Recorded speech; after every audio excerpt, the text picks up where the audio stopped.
नमस्कार बंधुगण, आपण को स्वागत क्यूटी पाई 2.08 रे। आज आमे सुनिबा श्रीकृष्ण का अमूल्य शिक्षा जहाँ आम जीवन को परिवर्तन करि परिबो। आसंतु आरंभ करिबा। भक्ति माने कौन?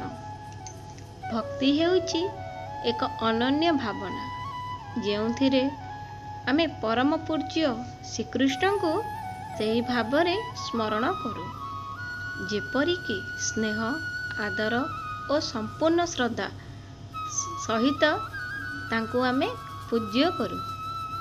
यह केवल देखिबा किंबा सुनिबा नुहे, यह हेउची मनर एक अवस्था जेउथिरे आमर हृदय श्रीकृष्ण पाई एकांतर हुए। भक्ति हेउची मन शरीर और आत्मार एकता, जहाँ आमको दुख दुर्बलता और अनिश्चिततारू मुक्ति देଥାଏ। श्रीमद् भगवद गीता रे श्रीकृष्ण कहिछंती, जेउ माने मते निज भक्ति भावरे भक्ति रखी श्रीकृष्ण को समर्पित हुए, से मुख्य अर्थात मोक्ष रास्ता को प्राप्त करे। भक्ति आमको सिखाए किपरि जीवनर समस्त परीक्षा असफलतारू मुक्ति पाइबा। जदि आमे निज हृदय और मन को श्रीकृष्ण प्रेम रे लीन करि देउ, तेबे जीवनर प्रतिटी मुहूर्त प्रतिटी अनुभव आमको शक्ति और सांत्वना देव। भक्ति एक एमिति शक्ति जहाँ आमको मनोबल देइथाए, आम पथ को सफलतार दिगरे नहीं जाए और आमको सत्य और धर्म रे अटुता रखे।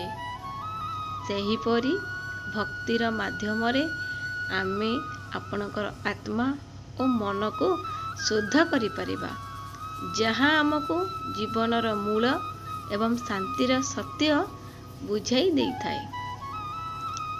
सेहिथिरे श्रीकृष्ण का भक्ति आमको मोक्ष पथरे नहीं जाए, जहाँ हेउची जीवनर सर्वोत्तम उद्देश्य।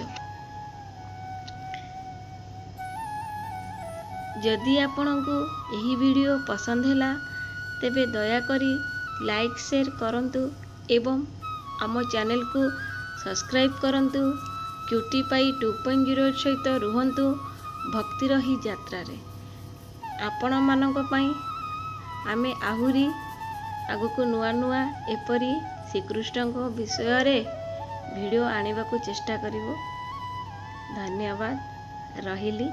जय श्री कृष्ण।